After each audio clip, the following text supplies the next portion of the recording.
Good morning, everybody. Hope you're doing good and have a nice big old cup of coffee so we can talk about some trending articles here on this rainy Saturday. So, a bit of a light news day today, so we're only going to be talking about 5 trending articles in the crypto news space, mostly because there's not a lot going on other than everyone's talking about Bitcoin and Ethereum, which we'll both touch on. So, without further ado, let's hop into things then. Ethereum Classic, which still exists, I guess. The blockchain split due to reorganization by a single miner. So on August 1st, today, several figures associated with the Ethereum Classic, or ETC, took to Twitter to inform the community of issues with the ETC blockchain. Among the first was Ethereum Foundation member Hudson Jameson, who stated that exchanges need to pause with deposits and withdrawals. The official Twitter page of ETC and James Woe, founder of Ethereum Classic Labs, both confirmed the issue. Diagnosis report was soon released to explain what had happened. Although the offending miner was identified, it's not clear if this was a deliberate attack on the network. The report added that miners should continue mining the chain as is, adding that any transactions issued during the previous 12-hour period were possibly not minted in the same order as they were supposed to be, but they will be resubmitted back into the mempool.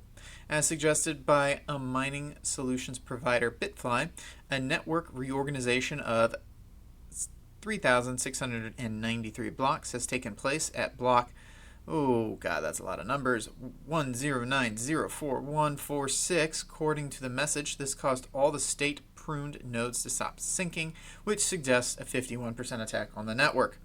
Reorg is a built-in feature in a blockchain that allows it to roll back the network. However, if malicious miners secure 51% of the hash power, they can split the network, double spend, or erase previous transactions.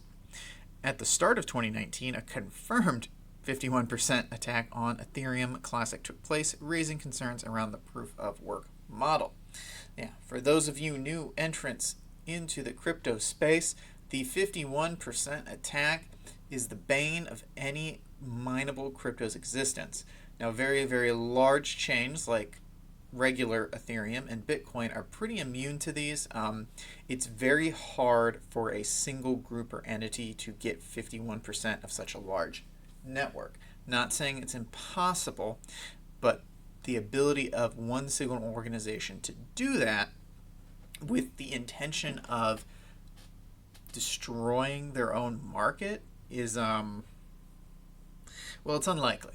It's not something that they're going to want to do, especially when you have Bitcoin and Ethereum, which are in the multi-billion-dollar market caps.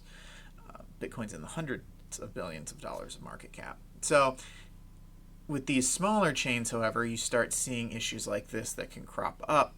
And it looks like Ethereum Classic, which is a very, very troubled coin, in my opinion. Some of you out there may feel different, and that's fine, but it is not done anywhere near as well as the chain it split off from. And the result is that it's at a level where it looks like an accidental 51% attack might have happened. Like this dude might not even have been trying to break the network. He broke the network, and that's unsettling for just multiple reasons. So Ethereum Classic needs to really take a look at things because, like that picture said, it looks like they're heading into an asteroid field and they do not have a good grasp on things. Alrighty, so let's move over to article number 2 then. We'll talk about Chainlink a little bit. So it launched a community grant program to accelerate development on the platform. Their ecosystem is growing rapidly, and they feel it's important to support the growth. One goal of the Chainlink grant program is to accelerate the adoption of smart contracts. So the network already plays a vital role in the DeFi industry, and that's where a lot of the crazy movement and insane development is going on right now. Chainlink recently announced the award-winning medieval strategy game of Block Lord was integrating Chainlink's VRF to power the game's reward system. Through this integration, gamers will be able to move up the ranks, access rare items, as well as be rewarded in crypto for their performance and achievements. Well, good for them. Chainlink and this grant program, they're already seeing dividends, I guess. I don't know. It is important for them to do it. So Chainlink's goal is to accelerate the adoption of smart contracts to the point where they are the dominant form of digital agreement for all contracts everywhere. This is a goal that we can only achieve together with our amazing community, their amazing ideas, the diligent development of those ideas into reality, and a community-wide commitment to creating an economically fair world powered by universally connected smart contracts. Look, the Stellar's doing this with their SDF Foundation and the Stellar Development Foundation. So they're doing very similar things. They're funding different programs, and they've seen actually some pretty good success with it. There was a UK exchange, I think it's coming out, and then QOSDT. We talked about on this channel a few weeks ago. I might be butchering that sequence of letters, but a multi-country, very international exchange focused on giving more and more unbanked peoples around the world access to stocks, bonds, and cryptos. In countries, in African nations and South American nations, places where traditional large markets won't touch. Which is very interesting. So Chainlink kind of moving into that same realm. I know Ethereum probably does something pretty similar to this as well. It's a good move for them, and it just shows that they're actively reinvesting into their community, and that's good. Like, you're not gonna see Chainlink jump 20% on this news, but it does mean Chainlink's making the moves it needs to make to be here to stay for a very long time, and that's good for all of us. Alrighty, well, hey, let's hop over to article number 3 and talk about Bitcoin a little bit, huh?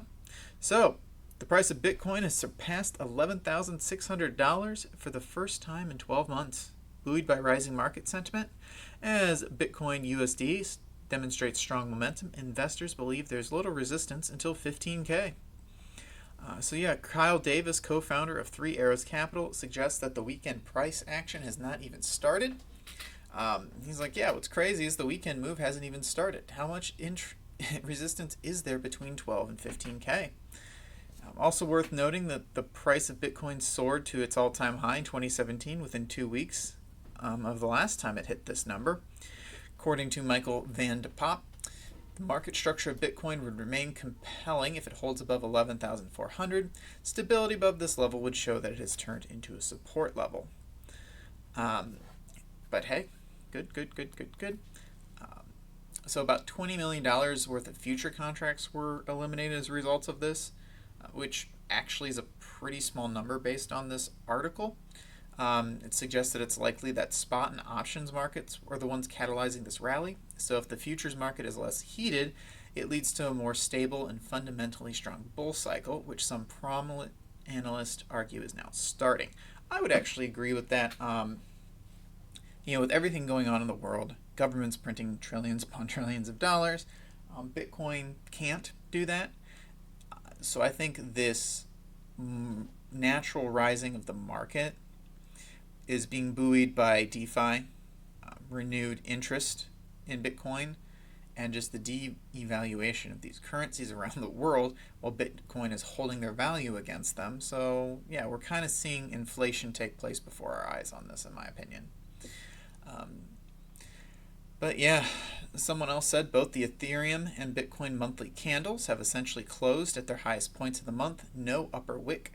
This is bullish.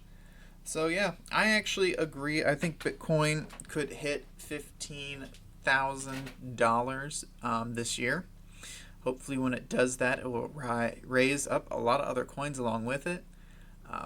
I'm trying to decide for myself how much Bitcoin is kind of supposed to be worth right now, if that makes sense to you guys. Like, when Bitcoin was about $8,000, I'm like, okay, like, it makes sense. Bitcoin's worth about $8,000. Like, I'm fine with that. After the halving and this now slow but steady rise we're starting to see, well, slow-ish rise, the question is, well, 8,000 was a pretty decent price for Bitcoin. Will be 16,000 now because we're past the halving and rewards are less and will naturally, just double?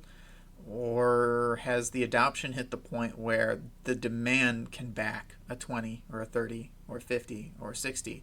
There are people out there calling for 100K, which, hey, I hope if Bitcoin goes to 100K and my other coins just maintain their level in Satoshis, like they just maintain, like they don't grow against it, they just maintain. But you know, altcoins will grow against at least some of them. I'd be a very happy man. Not going to be retiring and stopping this, but I'd be pretty happy. That might be a house. So, yeah, we just got to wait and see and keep an eye on these guys and what they're going to do. So really excited, and you should be too. All right, well, hey, so Vitalik had some stuff to say about future lotteries, state lotteries, and benefiting from Ethereum 2.0's randomness features. I clicked on the article because the thumbnail was Vitalik in a wizard's outfit dropping ingredients into a cauldron. I do enjoy Cointelegraph's art style. But no, let's get into it, and I'll tell you my thoughts, because I actually thought this was a really interesting article. So, discussing Ethereum's hackathon in a partnership with the Colorado State Lottery, Vitalik Buterin opinioned that in the future, such lotteries could benefit from the Ethereum 2.0's verifiable delay function. He'll be one of the guests at the virtual opening ceremony for this Colorado State Lottery Game Jam Hackathon. Jared Polis and Chainlink co-founder Sergey Narazov will also be in attendance. His understanding is that there isn't really an Ethereum tie-in to the lottery itself. Rather, it's part of Jared Polis's administration's efforts to look at innovative approaches in the funding public goods and modernizing government. I do think that personally in the future, applications like these could benefit from Ethereum 2.0's randomness, though, when we add the VDF. Chainlink believes that its verifiable randomness function, or VRF, holds a lot of potential for the gaming industry as well. In the future, this could be a source of competition between the ecosystems. Discussing the partnership's overlay with Ethereum's 5th birthday, Buterin said, "I think it's a coincidence. I don't think the state of Colorado is making decisions based on Ethereum dates yet. ... I mean, Colorado partnering up with Ethereum, that'd be pretty cool. So, just in case you're unaware, Colorado's neighboring state of good old Wyoming is perhaps, I would say the most crypto-friendly state in the U.S. It's also seemingly been claimed, and I would put heavy quotes around claimed, by Cardano as the project's home turf. Cardano's development company IOHK moved its legal headquarters from Hong Kong to Wyoming when the state passed its crypto-friendly legislation. Also, with what's going on in Hong Kong right now, it's probably just a good move in general. Cardano also has close ties with the University of Wyoming and a number of local businesses. Ironically, the founder of Cardano and co-founder of Ethereum, Charles Hoskinson, lives in Boulder, Colorado.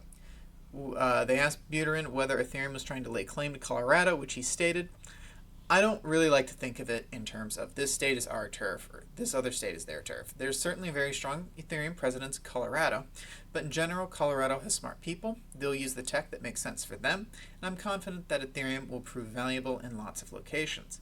A little golf clap for Vitalik. That is a very political and very good answer in my opinion. He's not trying to stir up trouble or controversy. He's just saying, hey, it's just really cool being here. Maybe they'll use this in the future. I'd like it if they would, but they're going to do what works best for them at the end of the day. These chains that we all invest in, we don't need to be tribal about them. At the end of the day, we're all early adopters into a explosively growing industry. Like this, eventually, it's all a matter of time. Like we're all just waiting for the multi-trillion-dollar market cap. We're waiting for that first trillion to breach. And once we do, bets off. Once we get to 2 and 3 and 4 and 5, all of us here who are listening to this and myself who invested early in these early years in the late 2020s and into the 2030s, I'm telling you, we'll be good. We'll be good, barring like huge earth-shattering changes and like multiple countries, or in fact a world government style United Nations type thing banning crypto, which I don't think will happen. It's being too heavily integrated into everything at this point. We'll be fine. Like, I'm not going to tell you guys you'll be rich, you'll never have to work another day in your lives. but I will tell you, you'll be fine. Like, you'll be able to lean on your crypto investments to help buy houses and pay them off, to buy cars and pay them off, to make it so maybe you do have to work, but you don't have to work 60 hours a week at a job you hate. You can work part-time at a job you love and make a little bit less money and have that be okay. We're going to do this. But this article just made me think of all that, and the way they're playing nice with each other is good. The cutthroat competition can come later. But at the end of the day, everyone in the crypto space right now is just a person trying to build the future. And that's important. All right, but hey, let's move on to article number 5, because, oh yeah, they arrested 3 people for this Twitter hack. So, federal law enforcement officers arrested Graham Clark, 17, of Tampa, Florida, for allegedly masterminding the Twitter hack. They allege he filched that $120K worth of Bitcoin during the first hours of the scam, and it's unclear if Clark, who is facing 30 felony charges, and the 2 others acted alone, by themselves, but the police are still investigating. So, 2 other teens, one from Naples, Florida, and another from Bognor Regis, a seaside resort on the southern coast of England, were also arrested. So, investigators said that KYC records obtained from Binance and CoinDesk, which showed Bitcoin moving into customer accounts, led them to the suspects. The Bitcoin address they used was connected to a Coinbase account. And I remember saying at the time on this channel that, oh yeah, they're totally going to get their asses with KYC. And it turns out they did. So yeah, Florida law enforcement officials working with the FBI, IRS, and Secret Service arrested Graham Clark for his alleged involvement in this. His 30 felony charges, which that is a bad mugshot. All right.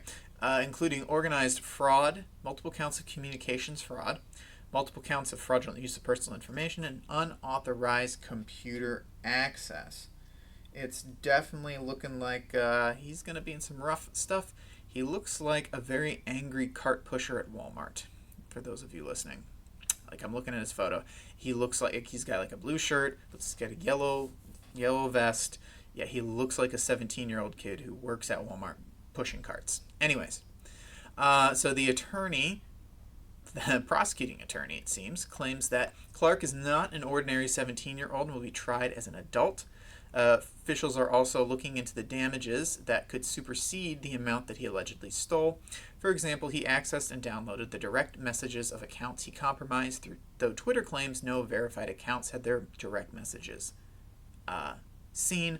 But 7 non-blue checkmark accounts did have personal information downloaded, possibly personal friends or personal enemies of his, or one of the other 2. Yeah, we'll see. Twitter clarified that the hacker gained access to admin tools after a socially engineered spear phishing attack. We talked about that the other day. They would call Twitter employees, impersonate other companies, to manipulate the victims to divulge information like login credentials. Dang, they did pretty well. Like, this kid will probably end up working for the government in some capacity. You know, he'll probably trade a lighter sentence for some like work release type program, because if they were to engineer this, then the government can put them to work in how to stop other people from engineering things like that. He'll probably do some time, but this is a white-collar crime, and no offense, but in America, white-collar crime ain't punished worth a darn, in my opinion. We spend all our time putting people in for smoking pot.